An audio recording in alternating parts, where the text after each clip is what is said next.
Bapak Ibu, Ayah Bunda yang dirahmati Allah, saya buka dengan salam. Assalamualaikum warahmatullahi wabarakatuh. Alhamdulillah, Allahumma lakal hamdu hatta tarda, walakal hamdu idha rodita, walakal hamdu ba'da ridha. Allahumma lakal hamdu wa ilaikal mustaka wa antal musta'an, wala hawla wala quwwata illa billah. Rabbana zidna ilman nafi'an mubarakan wa na'udzubika min ilmin la yanfa'. Kita berdoa kepada Allah, mudah-mudahan seperti biasa ya, kebersamaan kita di malam hari ini ya Allah berkahi. Bapak Ibu, kita kumpul walaupun berkumpul via majelis online lewat Zoom, tapi semoga kita juga mendapatkan beberapa keutamaan dari majelis ilmu, menguatkan hati kita, menguatkan keimanan kita, dan sebaik-baik tempat healing itu adalah majelis ilmu. Saya mau cek sound dulu, apakah suara saya terdengar dengan baik, Mas Reza dan kawan-kawan, Bapak Ibu, dan apakah slide-nya sudah nampak? Jelas ya, sangat jelas. Alhamdulillah. Betul ya, jelas ya. Karena tadi ada beberapa yang bilang kurang jelas katanya. Jelas ya, baik, terima kasih kalau jelas. Alhamdulillah, karena mic-nya deket nih. Kalau nggak jelas berarti mungkin ada yang error dari mic-nya, atau mungkin jaringan Bapak Ibu. Hanya saya pastikan dulu. Mudah-mudahan suara saya terdengar jelas. Oke, baik, alhamdulillah. Malam hari ini kawan-kawan yang dirahmati Allah, ada satu tema yang coba kita angkat. Ya, dalam satu rangkaian bahasan sebetulnya tentang tema lapang dada ini. Dan saya pernah juga membawakan materi ini di beberapa kesempatan. Mari kita bahas lagi, karena begitu kita murojaah satu bahasan, kita berharap Allah kasih kita insight yang baru, ibrah, kasih kita hikmah dan pemahaman yang semakin dalam, insya Allah. Yang akan kita kupas adalah tentang inner resilience. Tentang inner resilience. Apa yang teman-teman pahami dari inner resilience? Apa itu resilience? Inner itu kan sesuatu yang ada di dalam, ya. Dan resilience itu mungkin bisa kita artikan sebagai ketahanan diri ya. Daya tahan. Jadi kemampuan seseorang untuk bisa menghadapi tekanan. Bukan cuma menghadapi, tapi juga bisa adaptif, bisa beradaptasi terhadap tekanan, bahkan sampai akhirnya dia bisa pulih dari tekanan. Ya. Mungkin berupa kesulitan atau perubahan-perubahan yang tidak diinginkan, dia punya ketahanan gitu ya. Dancing in the rain. Ini suara saya aman ya, bener ya? Ini kok ada beberapa yang bilang katanya jauh. Mas Reza aman ya, Mas? Aman Mas, jelas. Aman ya, jelas ya. Oh, berarti dari sana ya. Oke, yes, dancing in the rain. Nih kata saya buat Kiki. Kemampuan kita untuk bisa bertahan.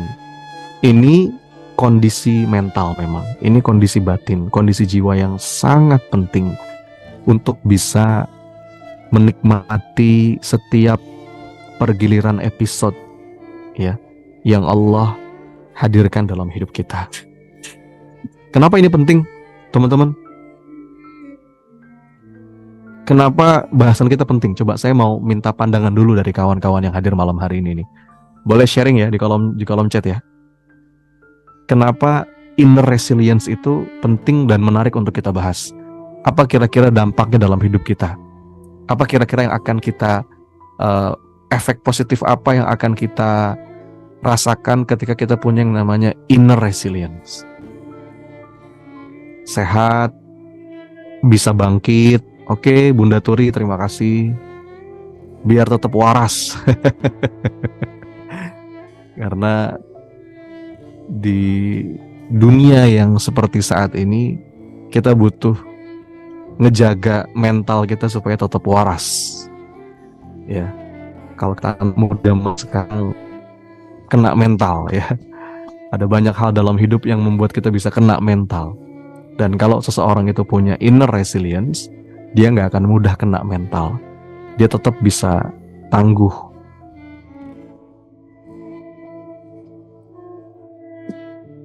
Dia tetap bisa survive, ya.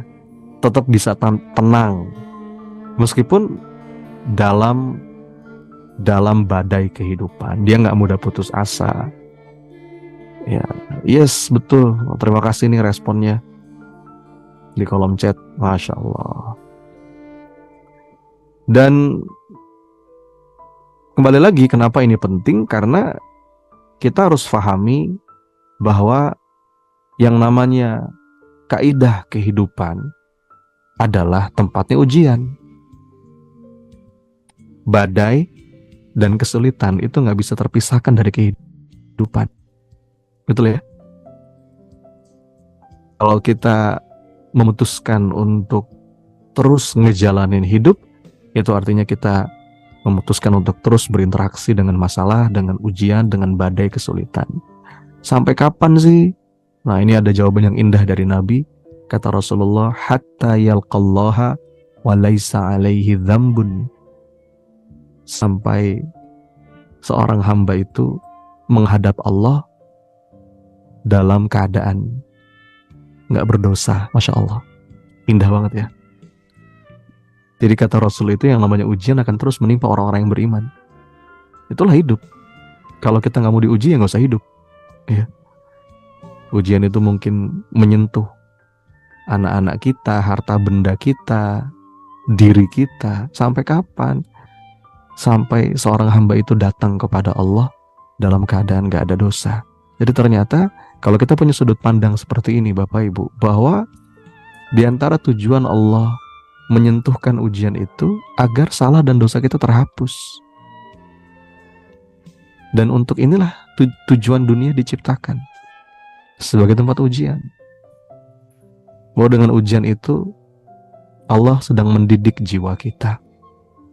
Dengan ujian itu Allah sedang mensucikan kita dari dosa dan kemaksiatan.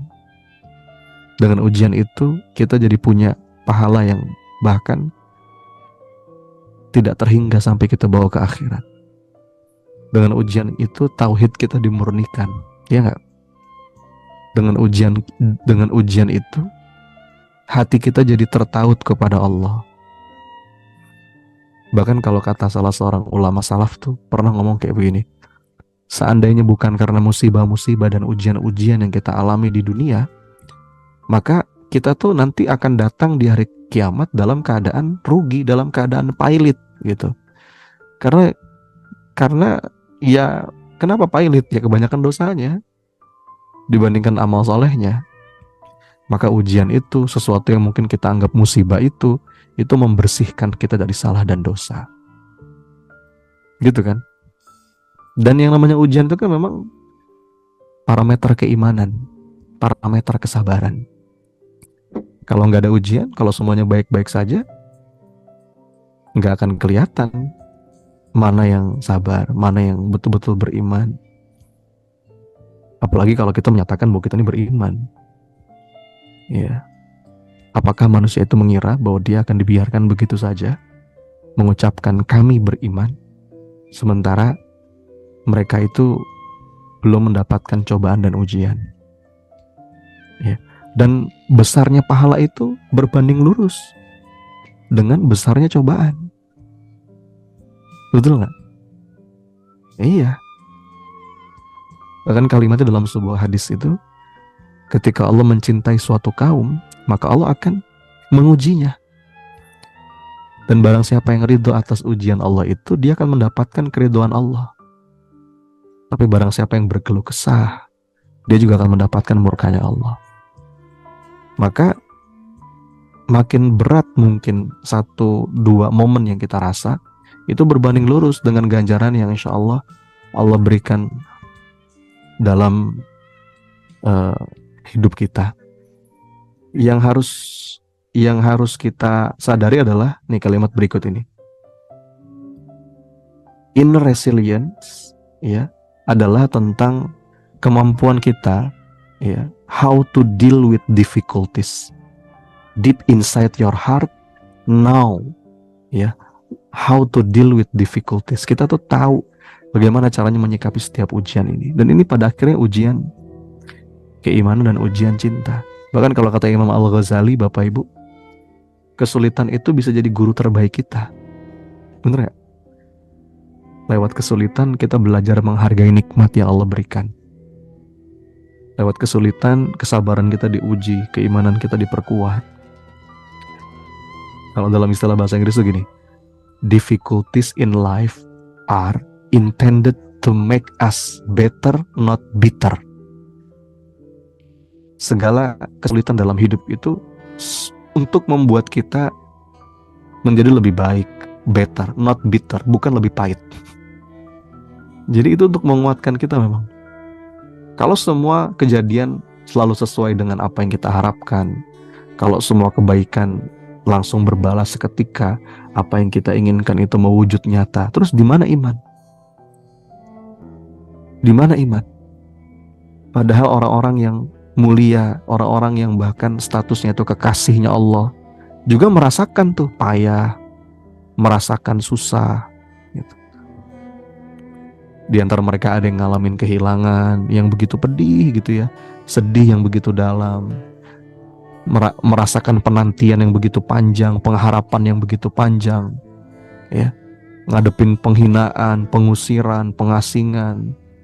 Padahal mereka itu orang-orang yang paling mulia di sisi Allah ya. Tapi kenapa mereka tidak? Ya mereka aja diuji, lah siapa kita? Kadang kita berucap, why me? Why me? Jawabannya why not? Bagi iman yang ada dalam dada kita menjadikan semuanya itu jadi mesra. Ya, pokoknya asal dengerin Allah ridho, selesai. Nah, ini perjalanan cinta. Jadi difficulties in our life itu adalah ujian keimanan dan ujian cinta. Teman-teman yang dirahmati Allah. Gitu ya.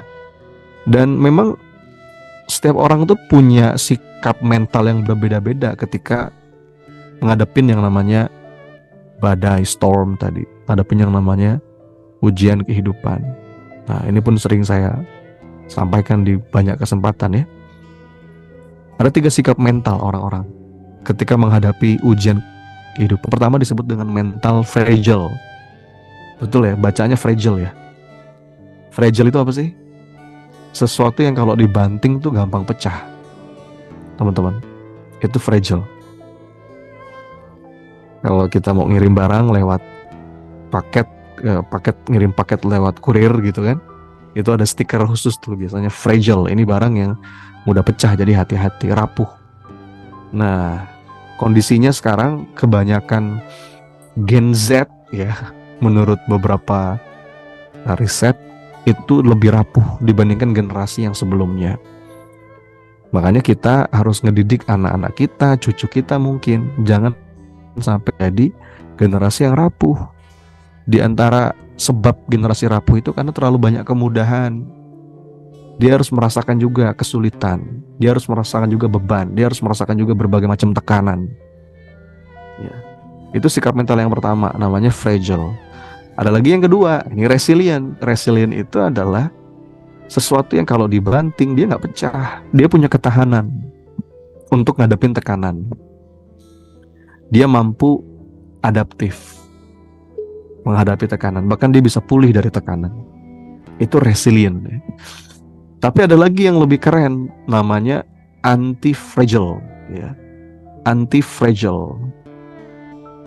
Anti-fragile tuh ketika dia dapat tekanan, bukan hanya nggak pecah, bukan hanya kuat, tapi malah semakin. Ada nggak sesuatu dalam hidup ini teman-teman yang kalau dikasih tekanan dia makin kuat? Ada nggak? Ada. Contohnya apa? Tulang kita, tulang kan? Tulang itu kalau dikasih tekanan gitu ya, itu makin kuat. Ya, sistem imun. Itu kalau dikasih tekanan dia malah makin kuat tuh sistem imunnya. Makanya kan konsep imunisasi itu justru disuntikkan sesuatu yang sebetulnya virus tapi dilemahkan gitu agar aktif tuh kekuatan imun tubuhnya. Betul kan? Termasuk anak-anak itu nggak boleh dikasih semua yang serba mudah, terlalu banyak dimanja gitu. Akhirnya malah jadi generasi yang lemah. Tapi terkadang kita perlu memberikan seorang anak itu tekanan-tekanan, stres ya dalam belajarnya, ya kan? Itu mengasah kemampuannya untuk jadi sosok yang lebih kuat. Nah, ini tiga sikap mental seseorang ketika ngadapin tekanan. Ada sebuah pepatah dalam bahasa Inggris nih, saya senang banget.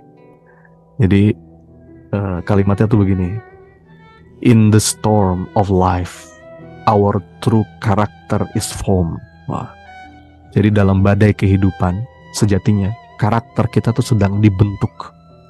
So don't let the wind bend your back, but let it strengthen your roots.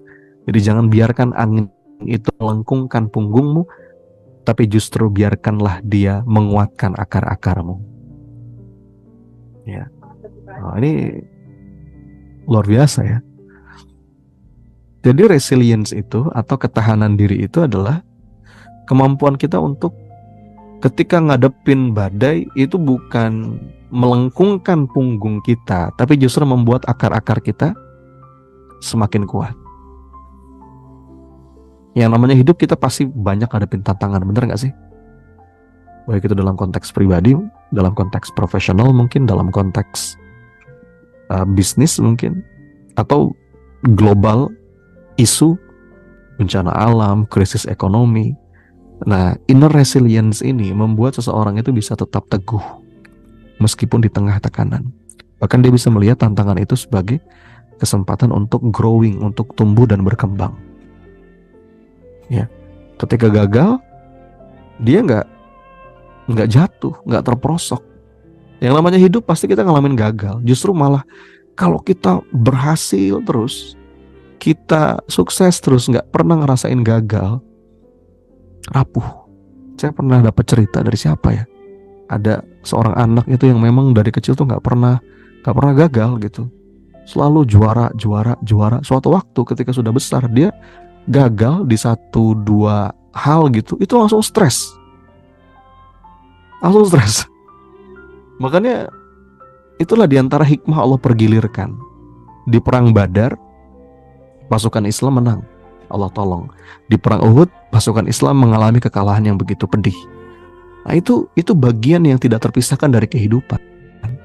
Dan kita pasti akan ngalamin kegagalan. Teman-teman pernah gagal nggak? Ada yang pernah gagal di sini? Gagal dalam urusan apa kira-kira?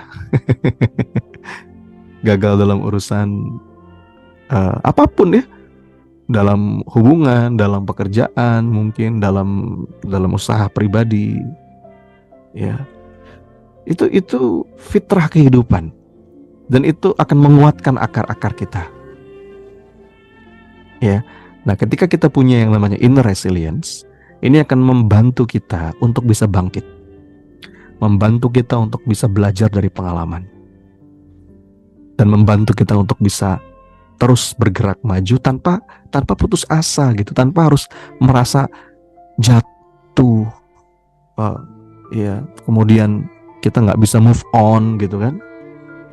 Ya, saya kemarin bikin konten tuh, saya bilang begini, Allah tuh nggak pernah salah ketika mempertemukan kita dengan seseorang yang datang dalam hidup kita. Itu salah satu di antara 2 kemungkinan. Yang pertama kebahagiaan, atau yang kedua pengalaman. Udah itu aja. Dan semuanya ujian itu. Kebahagiaan itu ujian, pengalaman juga ujian. Iya kan? Nah ini di sini pentingnya yang namanya inner resilience. Kemudian tadi seperti yang Anda katakan di awal, seseorang yang punya inner resilience itu dia lebih mampu untuk menjaga kesehatan mentalnya, kesehatan emosionalnya. dia punya ketahanan mental, dia punya ketahanan emosional. Dan ini komponen penting dalam hidup kawan-kawan sekalian. Ini skill yang bisa kita latih. Ketika seseorang punya yang namanya inner resilience, itu akan ngebantu dia untuk ngadepin stres, ketika dia cemas, ketika dia mungkin punya traumatic life event, ya.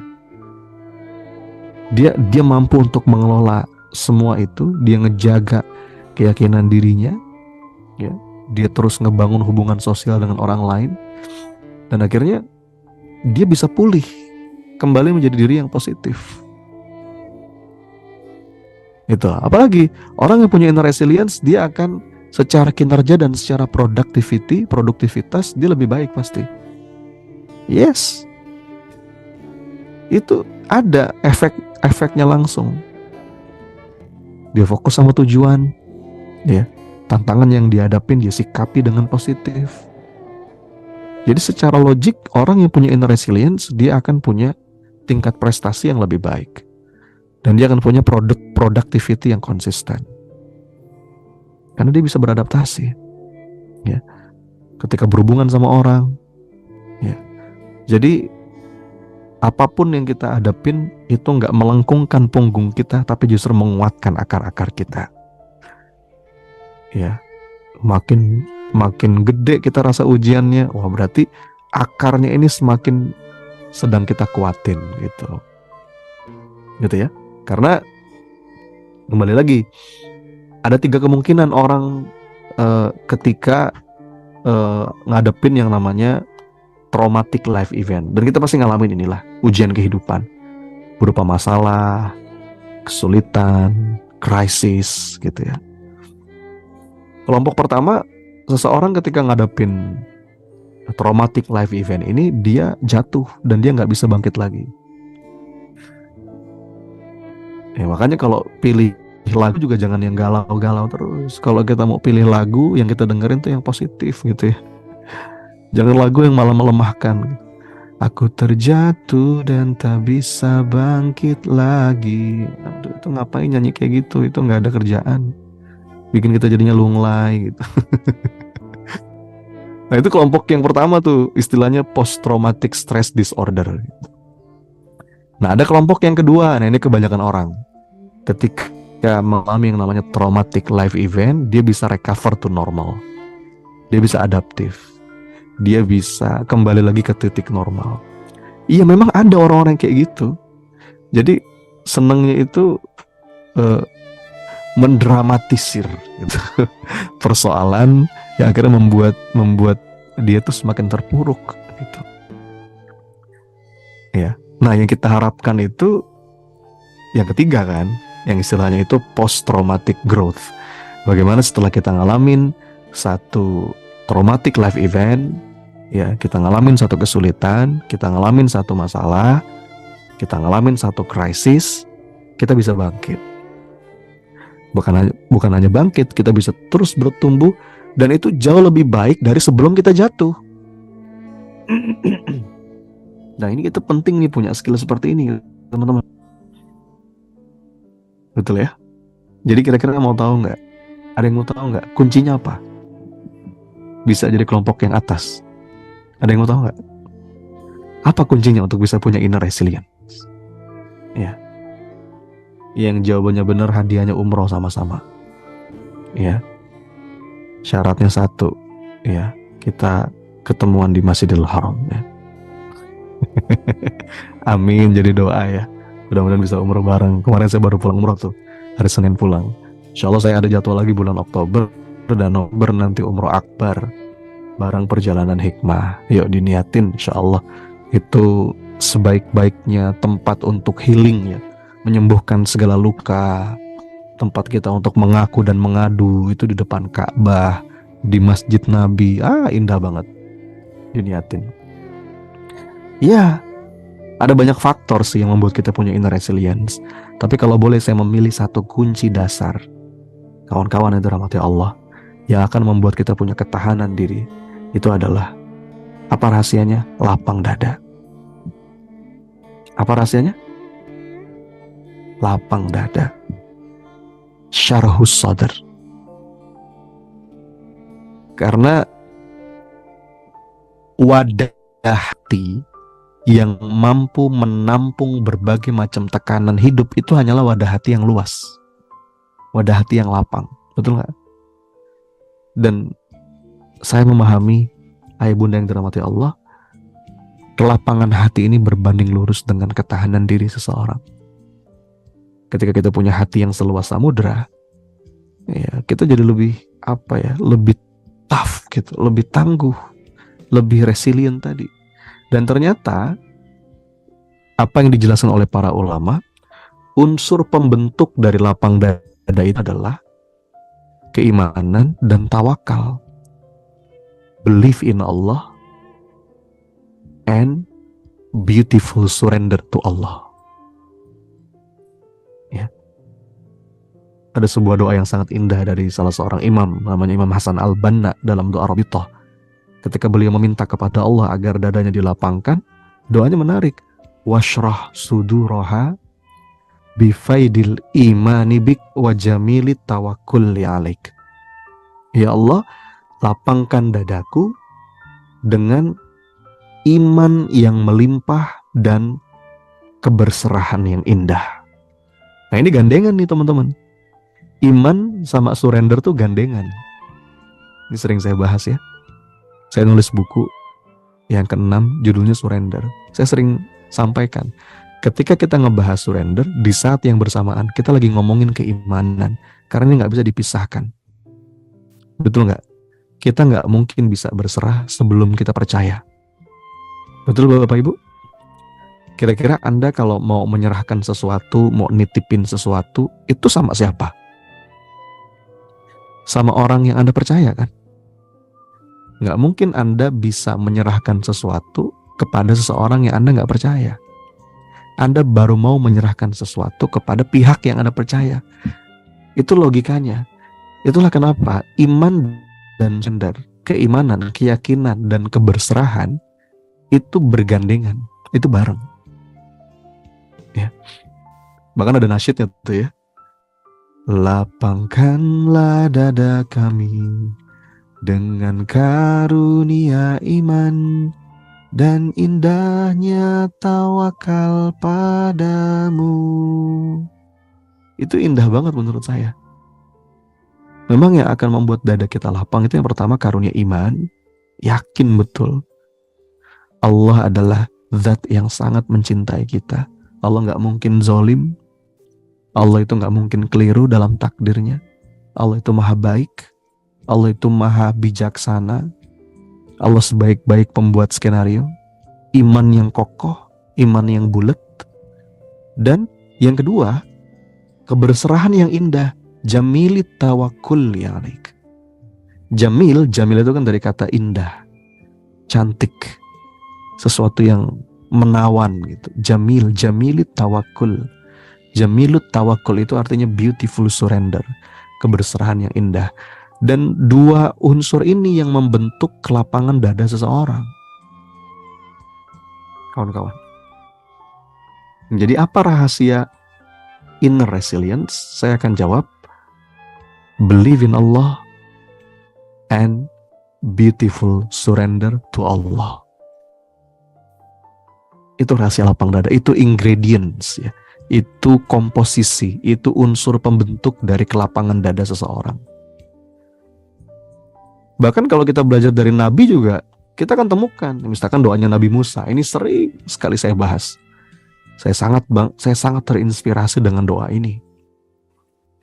Kalau kita mempelajari prophetic resilience, ternyata rahasianya lapang dada. Nabi Musa itu kawan-kawan sekalian, Nabi yang salah satu Nabi yang masalahnya, ujiannya begitu berat. Semua Nabi masalahnya berat. Nama juga Nabi. Karena ujian seorang hamba itu bertingkat ya, ada levelnya. Makin tinggi derajat seorang hamba, maka makin tinggi ujiannya. Dan yang paling tinggi itu para nabi. Ya. Dan Nabi Musa itu diantara nabi yang paling utama, nabi yang paling berat, ulul azmi minar rusul. Coba, ulul azmi minar rusul ada berapa? Ayo, ini pertanyaan basic nih. Siapa yang tahu? Siapa aja ulul azmi minar rusul? Ada 5. Siapa aja. Satu, Nabi Nuh alaihissalam. Dua, Nabi Ibrahim alaihissalam. Yang ketiga, Nabi Musa alaihissalam. Yang keempat, Nabi Isa alaihissalam. Dan yang terakhir, Rasulullah Muhammad sallallahu alaihi wasallam. Jadi Nabi Musa termasuk ulul azmi minar rasul. Salah satu nabi yang termasuk derajatnya yang paling tinggi di sisi Allah. Itu artinya apa? Berbanding lurus juga dengan ujian yang begitu berat. Begitu ya. Ujiannya begitu berat. Ya. Dan yang menarik, Nabi Musa alaihissalam ketika dihadapkan dengan sebuah ujian yang cukup berat, dalam doanya yang pertama kali diminta itu lapang dada. Rabbi syrah li sadri. Kita hafal doa ini kan? Yang pertama diminta itu lapang dada dulu, baru urusan dimudahkan. Wa yassirli amri. Nah, ini urutannya penting teman-teman. Kita coba ngambil pola kehidupan dari doanya Nabi Musa ini. Ternyata lapang dada dulu, baru urusan jadi mudah. Nggak dibalik. Kalau banyak di antara kita yang berpikir, nantilah mas, kalau urusan saya sudah selesai, kalau semuanya udah terasa mudah, baru dada saya lapang. Itu terbalik. Justru harusnya lapangkan dulu dadamu, maka nanti Allah akan mudahkan urusanmu. Boleh jadi, kenapa ya mas urusan kita kok kayaknya mandek mas? Kok seakan masalah saya nggak beres-beres mas? Apa yang saya inginkan makin jauh mas? Nggak bisa saya gapai mas. Pintu seakan semua ketutup mas.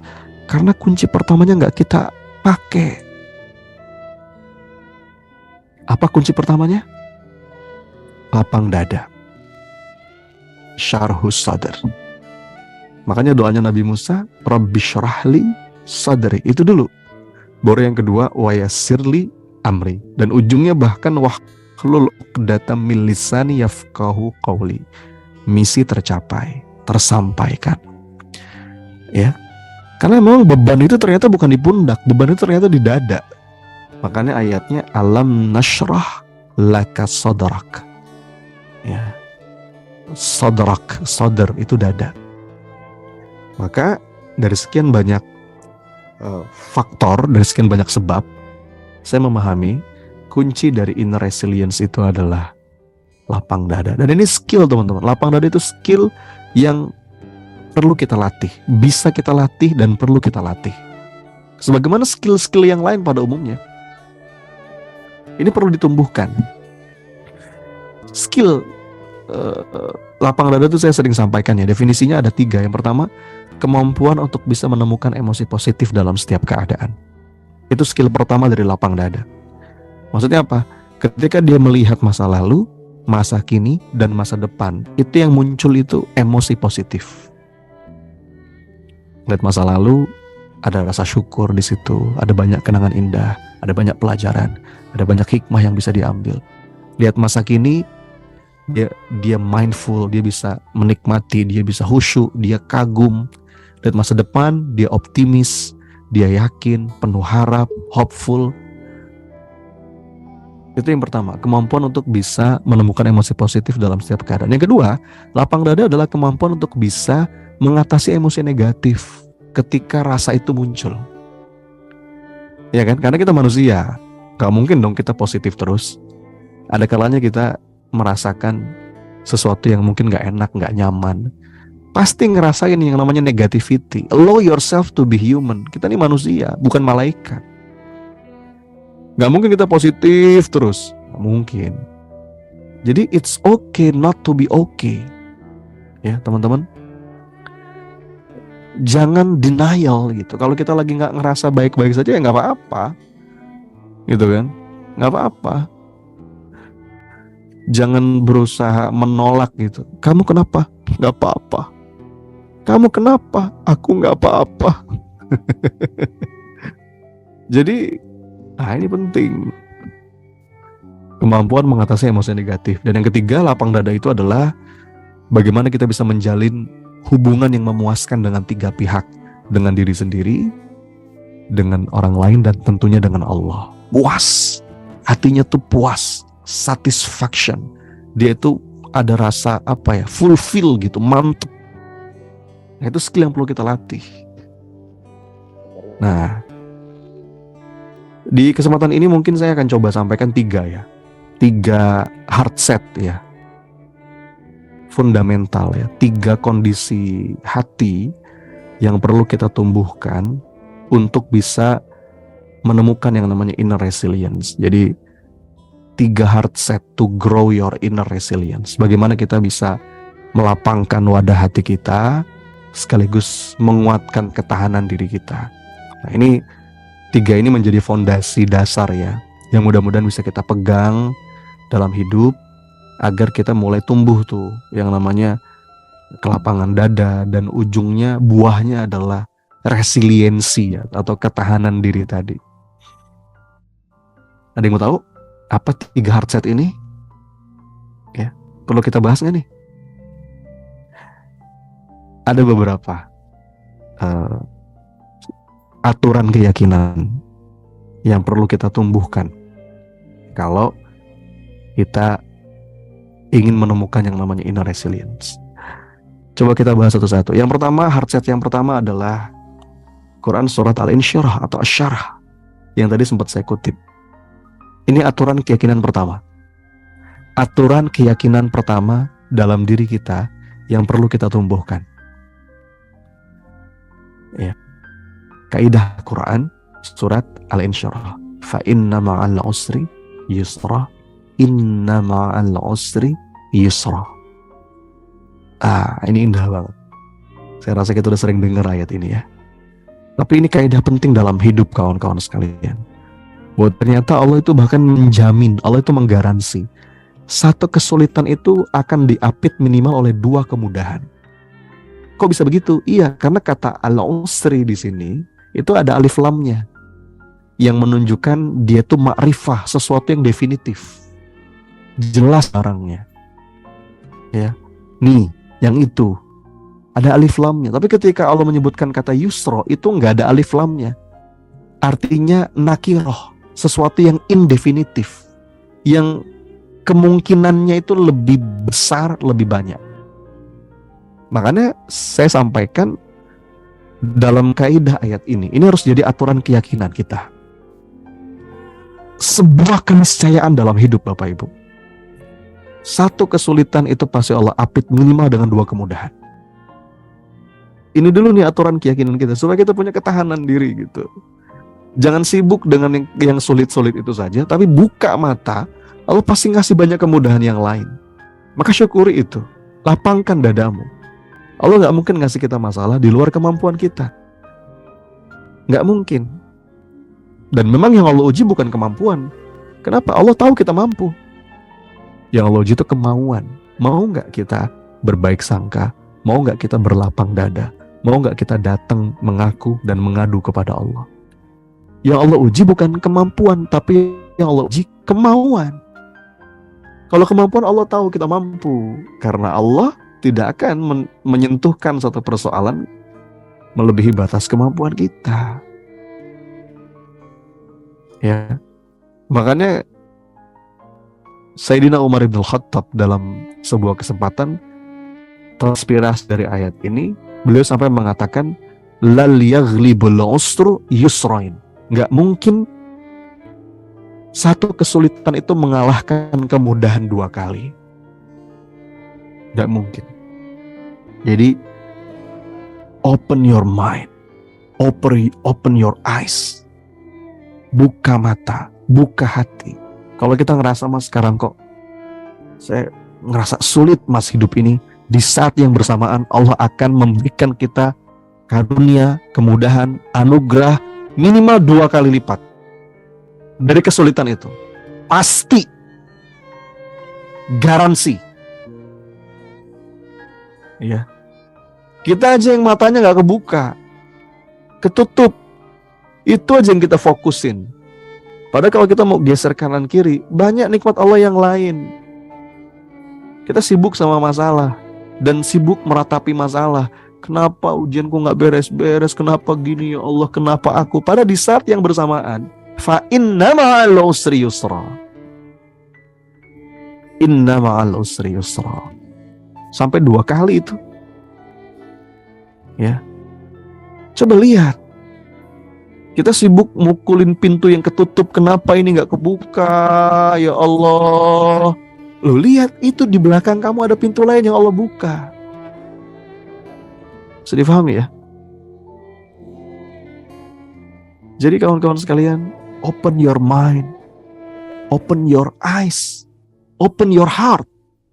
Buka mata, buka pikiran, buka hati. Ya. Jangan sibuk meratapi, bahkan masalah kita belum beres. Itu udah ada masalah yang udah ada karunia anugerah Allah yang lain. Kalau kalimat dari salah seorang sahabat, ini lebih dalam lagi nih. Dari Allah bin Mas'ud radhiyallahu anhu. Beliau mengatakan, andaikan satu kesulitan itu masuk ke dalam sebuah batu, maka kemudahan pasti akan mengejarnya masuk juga ke dalam batu itu. Coba dibayangin. Dalam riwayat lain, seandainya satu kesulitan masuk ke sebuah lubang yang kecil, maka kemudahan itu akan ikut mengejarnya masuk juga ke lubang itu. Maka ini perlu kita tumbuhkan, perlu kita tanam dan kita tumbuhkan dalam diri kita. Ingat betul ayat ini, get connected, get the feeling, dirasa-rasa betul. Ya. Bahkan ditutup dengan sebuah kaidah penting dalam hidup, fa idza faraghta fansab wa ila rabbika farghab. Kita diminta untuk terus continue dalam amal-amal soleh. Kalau kamu sudah selesai sebuah pekerjaan, sebuah misi, maka berdirilah, bangkitlah untuk lakukan pekerjaan yang lain. Dan ujung ayatnya indah banget, wa ila rabbika farghab, dan hendaklah hanya kepada Allah engkau berharap. Karena kita pasti akan ngerasain capek kalau kita berharap kepada selain Allah. Betul nggak Bapak Ibu? Jadi yang membuat energi kita terus menyala-nyala ketika memang sandaran harapan kita kepada Allah. Istilah saya recharge resilient. Ya. Wa ila rabbika farghab. Jangan berharap kepada selain Allah. Kita akan mudah lelah. Jangan berharap pada makhluk. Tapi hendaklah hanya kepada Rabb-Mu engkau berharap. Jadi kita gak capek nungguin ucapan terima kasih dari orang. Ketika berharap kepada Allah, semua akan membuat kita nyaman. Kita gak mudah jatuh. Kita gak mudah berhenti di tengah jalan. Terus aja jalan. Kita gak capek nunggu ucapan terima kasih dari makhluk. La nuridu minkum jazaa'a wala syukura. Orang yang Allah ridhoi itu bahkan diucapin terima kasih aja dia gak ngarep. Ya. Kalau kita capek, ada kalanya kita capek, namanya juga manusia. Jangankan kita, orang kafir juga capek. Kalau orang-orang yang sibuk dalam ibadah itu lelah, orang yang sibuk dalam dosa juga lelah. Memang fitrahnya dunia ini kita pasti akan ngerasain lelah. Kalau kita penat, kalau kita ngerasa sakit, kalau kita ngerasa capek, orang-orang yang zalim juga sama. Kalau orang-orang yang dermawan dalam kebaikan itu lelah, orang-orang yang menghamburkan hartanya untuk kemaksiatan juga lelah. Hidup tempatnya lelah. Bedanya apa? Wah, kita punya harapan kepada Allah. Wa ila rabbika farghab. Ya Rabb, hanya kepadamu lah aku berharap. Oh, ini aturan keyakinan penting nih, yang harus jadi fondasi hati supaya kita punya inner resilience. Bisa dipahami ya kawan-kawan? Dan dada kita akan lapang, karena ini ada di surat Asy-Syarah atau surat kelapangan. Al-Insyirah nama lainnya Asy-Syarah. Ya, surat cinta dari Allah agar dada kita lapang. Itu aturan keyakinan yang pertama atau heart set yang pertama. Kemudian heart set yang kedua, aturan keyakinan kedua yang perlu kita tumbuhkan dalam jiwa kita agar kita punya yang namanya inner resilience itu adalah Quran surat Al-Baqarah yang 216. Ini juga penting nih, jadi fondasi keyakinan. Wa asa an takrahu syai'an wa huwa khairul lakum wa asa an tuhibbu syai'an wa huwa syarrul lakum wallahu ya'lamu wa antum la ta'lamun. Nah, ini aturan keyakinan yang kedua yang akan membuat kita memiliki kelapangan dada dan inner resilience. Boleh jadi, kata Allah, kamu tuh seneng sama sesuatu, kamu tuh condong sama sesuatu, tapi itu gak baik. Atau sebaliknya, boleh jadi kamu gak suka sama sesuatu, padahal itu baik. Wallahu ya'lamu wa antum la ta'lamun. Allah yang tahu, kamu gak tahu. Jadi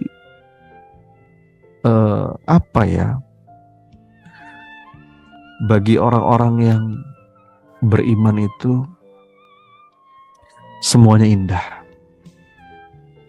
ya, dan tidak harus semuanya selalu sesuai dengan apa yang kita inginkan. Karena kita nih hamba yang bodoh, hamba yang jahil, kita nggak tahu mana yang terbaik yang terjadi dalam hidup kita. Maka dengan itu dia bisa melihat segala sesuatu dengan kacamata iman, dan dengan itu dia menemukan keindahan. Sebagaimana kata Imam Ibnul Qayyim Al-Jauzi dalam sebuah kalimat, hanya dengan pandangan iman kita itu akan bisa menemukan keindahan dalam setiap takdir kehidupan. Ya, teman-teman yang dirahmati Allah. Ada sebuah kisah ya tentang ada salah seorang ulama yang sakit. Sakit ini kan sesuatu yang mungkin kita anggap gak enak. Padahal boleh jadi sakit itu malah baik di sisi Allah. Sebagai penggugur dosa, gitu kan, sebagai penghapus salah. Ada seorang ulama namanya Abul Abbas Al-Mursi. Beliau ini kakek gurunya Syekh Ibnu Athaillah, gurunya Ibnu Athaillah As-Sakandari, penulis kitab Al-Hikam. Jadi kalau Bapak Ibu pernah baca kitab Al-Hikam, itu penulis kitabnya namanya Syekh Ibnu Athaillah As-Sakandari, dari Iskandariyah, Alexandria di Mesir. Dia punya guru namanya Abul Abbas Al-Mursi. Nah, ketika seorang ulama ini sakit, dijenguk sama temennya. Kan biasa ya kalau kita jenguk teman kita yang sakit, kan kita pasti doain ya, syafakallah, semoga Allah menyembuhkan kamu. Tapi dia diem aja. Si ulama ini diem aja. Enggak, bahkan ngomong amin aja enggak gitu. Terus didoain lagi, syafakallah, semoga Allah menyembuhkan kamu. Tapi si ulama ini diem. Dia punya misi nih. Kenapa ulama ini diem? Dia punya misi ingin ngajarin tentang ilmu kehidupan kepada sahabatnya ini.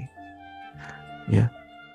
Terus didoain lagi sama temennya ini, mudah-mudahan ya Allah memberikan kamu afiah, memberikan kamu kesehatan. Lalu akhirnya direspon sama si ulama ini, Abul Abbas Al-Mursi, kata dia, apakah engkau mengira aku gak meminta afiah? Aku udah minta afiah, dan sakitku ini termasuk afiah. Kata beliau begitu. Abu Bakar As-Siddiq meminta afiah, tapi beliau wafat karena sakit. Umar bin Khattab minta afiah, tapi beliau wafat terbunuh. Utsman bin Affan minta afiah, tapi dia juga wafat terbunuh. Begitu pula Sayyidina Ali. Jadi mintalah kepada Allah, mintalah menurut apa yang engkau inginkan, tapi pada akhirnya berserahlah kepada Allah. Dan itulah sebaik-baik hamba. Sebaik-baik hamba itu adalah yang percaya bahwa apa yang diberikan Robnya adalah yang terbaik, meskipun gak sesuai dengan hawa nafsunya. Ya. Kadang-kadang kita kepengen A, Allah kasih B. Seorang hamba yang berserah dan beriman, dia akan punya mentalitas, ya, dada yang lapang, dia punya resilience, bahwa ini pasti yang terbaik. Selama kita sudah berdoa yang terbaik, melakukan yang terbaik, baiknya pasti terbaik, meskipun gak sesuai dengan hawa nafsu kita. Sudah pahami ya teman-teman? Jadi ini penting sekali. Bagaimana Nabi Musa alaihissalam gitu ya, berdoa agar Fir'aun kalah, tapi Nabi Musa menunggu 40 tahun sampai akhirnya doa itu nampak diijabah Allah.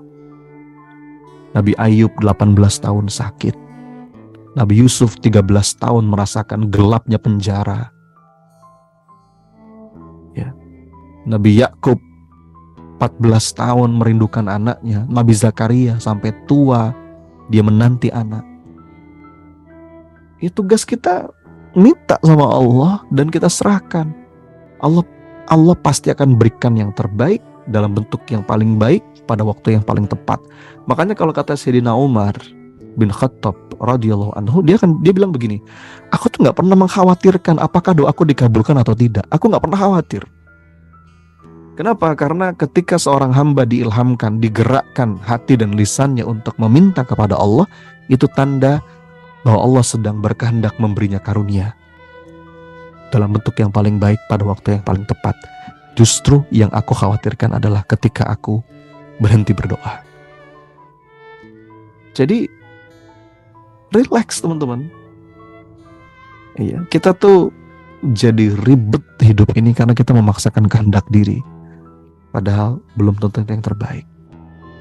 Allah pasti ngasih yang terbaik. Terus gimana? Minta apapun selama itu yang baik-baik. Tapi bingkai semua itu dengan keberserahan. Fa idza azamta fatawakkal 'alallah. Milikilah azam, tekad, keinginan, cita-cita, dream, dan kejar itu. Tapi bingkai dengan fatawakkal 'alallah. Ya. Karena innallaha yuhibbul mutawakkilin. Ya. Sebagaimana ungkapan Nabi Musa, wa ufawwidu amri ilallah. Aku serahkan kepadamu ya Rabb segala urusanku. Bayangin teman-teman, kalau seorang hamba punya mental seperti tadi, apa enggak tangguh? Tangguh enggak kira-kira? Apa enggak resilience? Anti fragile bahkan. Dia punya dada yang lapang. Ya. Yes. Makanya kata Syekh Abdul Athaillah dalam slide yang saya tulis ini, la yakun ta'akhiru amadil ata ma'al ilhahi fid du'a mujiban liyasik. Jangan karena seakan-akan keterlambatan datangnya pemberian Allah kepadamu, padahal engkau sudah bersungguh-sungguh dalam berdoa, terus membuat engkau putus asa. Jangan. Fahuwa dhamina lakal ijabah. Karena Allah sudah menjamin kok pengabulan doa. Fima yakhtaruhu lak la fima takhtaru li nafsik. Dalam bentuk yang dia pilihkan untukmu, bukan dalam bentuk yang engkau pilih. Wa fil waqtil ladzi yurid la fil waqtil ladzi turid. Pada waktu yang dia kehendaki, bukan pada waktu yang kau kehendaki. Relax ya teman-teman. Ya. Jadi enak banget orang kalau punya mentalitas seperti ini ya. Santai. Dia berserah tanpa ragu. Jadi jangan sampai membuat kita ragu gitu, seakan-akan kok janji Allah gak dipenuhi pada waktu yang kita kehendaki. Itu akan merusak pandangan batin kita. Itu akan memadamkan cahaya hati kita. Ya. Jadi katakan wa ufawwidu amri ilallah. Wa may yatawakkal 'alallah fahuwa hasbuh. Barang siapa yang berserah kepada Allah, Allah akan cukupi apa yang dia butuhkan. Jadi lisan kita berdoa, hati kita berdoa, ya, fisik raga kita bergerak sesempurna mungkin, optimal, dan bingkai semua itu dengan fatawakkal 'alallah. Dan Allah mencintai orang-orang yang berserah. Innallaha yuhibbul mutawakkilin. Ya, itu hardset yang kedua. Bungkus ya. Sekarang yang terakhir. Apa maksudnya hardset yang terakhir? Ungkapan dari Imam Asy-Syafi'i rahimahullah. Sebuah syair yang sangat indah. Ya. Yang ini harus terus kita ingat agar menjadi aturan main sikap mental kita menghadapi pergiliran episode hidup. Kata beliau, da'il ayyama taf'alu ma tasha'u wa tib nafsan idza hakamal qada'u. Biarin aja hari-hari itu berbuat semaunya, biarin aja. Begitulah kaidah kehidupan. Kita akan ngalamin yang namanya pergiliran hari-hari. Wa tilkal ayyamu nudawiluha bainan nas. Jangan menolak perubahan yang datang kepadamu. Kira-kira gitu bahasa lainnya. Buatlah jiwamu nyaman ketika qada Allah itu datang. Izinkan siang malam berganti, miskin kaya, sehat sakit, susah senang, itu akan giliran datang dalam hidup kita. datang dan pergi mungkin. Jangan gentar. Jangan gentar hanya karena kondisi hidup kita yang mungkin terbolak-balik. Kadang kita di atas, kadang kita di bawah. Begitulah roda kehidupan. Bagaimana kita tahu kalau di atas itu lebih baik daripada di bawah? Siapa yang tahu? Siapa yang bisa memastikan di atas lebih baik daripada di bawah? Kita nggak tahu. Siapa yang tahu sehat itu lebih baik daripada sakit? Nggak tahu kita. Boleh jadi malah sakit itu lebih baik. Di bawah itu lebih baik. Ya, ketika mungkin dalam sehatnya itu kita malah lalai. Begitu kan? Kalau lebih enak kita tahu, ya ini lebih enak. Tapi belum tentu yang lebih enak itu lebih baik. Apakah semua yang kita anggap enak itu baik? Kan belum tentu tadi itu. Jadi Allah yang tahu. Ini kunci yang sangat indah. Da'il ayyama taf'alu ma tasha'u. Untuk apapun yang terjadi, tingkah hari-hari biarkanlah, biarkan. Kadang sakit, sedih, gelisah, gundah, masalah, apapun itu. Itulah tingkah hari-hari. Begitulah hari-hari akan Allah pergilirkan. Kita akan punya gilirannya. Kita akan dapat gilirannya. Gak mungkin kita di atas terus, ada kalanya kita jatuh terperosok ke bawah. Dan gak mungkin kita terperosok terus, ada kalanya Allah angkat 1-2 momen nanti. Gak mungkin kita sehat terus, ada kalanya kita sakit. Kan kadang-kadang kalau sehat terus malah jadi Firaun kita kan, lupa diri. Da'il ayyam, biarkan. Artinya biarkan itu apa? Jangan sampai perhatian kita itu fokus terus sama itu gitu. Kalau analogi yang sering saya sampaikan begini teman-teman. Kita punya luka. Tapi luka ini kita fokusin terus. Luka ini kita pegangin terus. Kita perhatiin terus. Kira-kira lukanya itu makin cepat sembuh atau makin lama? Atau jangan-jangan malah makin lebar? Ya terus makin lebar kan? Lah terus gimana? Ya luka ya diobatin. Tapi ya sudah, aktivitas seperti biasa. Ya. Jangan semua perhatian kita tertuju pada luka itu. Nanti makin lebar lukanya. Jadi biarin. Jangan sampai sesuatu itu menjatuhkan dirimu. Sesuatu itu menyita seluruh perhatian hidupmu. Nggak. Watib nafsan idza hakamal qada'u. Nyamankan jiwamu. Upayakan punya dada yang lapang, jiwa yang senang. Ya. Ketika takdir Allah itu datang. Qada'. Bahkan di sini kalimatnya qada', teman-teman. Qada' itu apa? Sesuatu yang memang ketetapan Allah yang itu harus kita imani. Ini rukun iman. Beriman kepada qada dan qadar. Ini kan rukun. Ya. Karena kita tahu, kita faham setiap takdir yang Allah tetapkan pasti tidak akan lepas dari sifat Allah yang maha adil, sifat Allah yang maha tahu, sifat Allah yang maha benar, sifat Allah yang gak pernah zalim. Jadi seorang hamba yang paling bahagia adalah seorang hamba yang yakin betul bahwa Allah selalu mentakdirkan yang terbaik baginya. Ya. Dan Allah pasti sedang menghendaki kebaikan. Kalimat berikutnya, wala tajza' linazilatil layali. Janganlah engkau gundah dengan peristiwa malam. Malam tidak akan terus malam. Ya, akan datang fajar insyaallah yang menyingsing. Ini belum kiamat. Wala tajza' linazilatil layali. Tak ada yang abadi. Kok saya jadi banyak nyanyi malam ini Mas Reza? Jadi nggak mungkin malam itu terus. Wala tajza' li nazilatil layali fama li hawadithid dunya baqa'. Karena tidak ada yang abadi. Malam pasti berlalu. Sepanjang apapun malam itu, besok ada matahari yang akan terbit insyaallah. Maka begitulah orang-orang beriman. Dia nggak pernah kenal putus asa. Ada mungkin 1-2 momen yang menggelisahkan hidup kita, itu pasti ada hikmah yang menyertainya. Ya, jadi jangan terjatuh, jangan gelisah. Udah berserah kepada Allah. Luka sembuh insya Allah. Setiap luka ada masa sembuhnya, walaupun butuh air mata terkadang.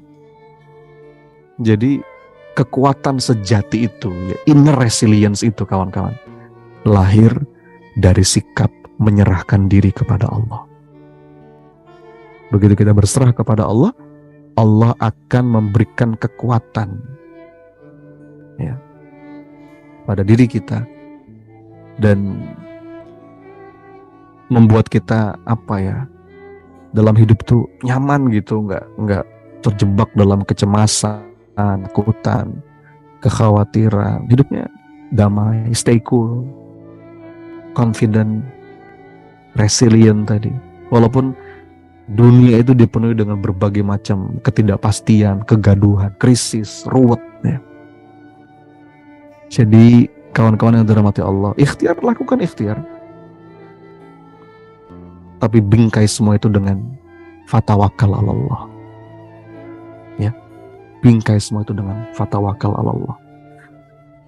Nah, bahkan di saat kita merasa nggak punya siapapun, kawan-kawan, ingatlah kita punya Allah. Ada sebuah kalimat dari guru saya nih. In your broken heartedness, remember that you are not alone. Dalam satu kejadian yang mungkin membuat hati kita patah, ingatlah, engkau tidak pernah sendirian. Even if you have no one, bahkan sekalipun engkau merasa nggak punya siapapun, you are in the care of Allah.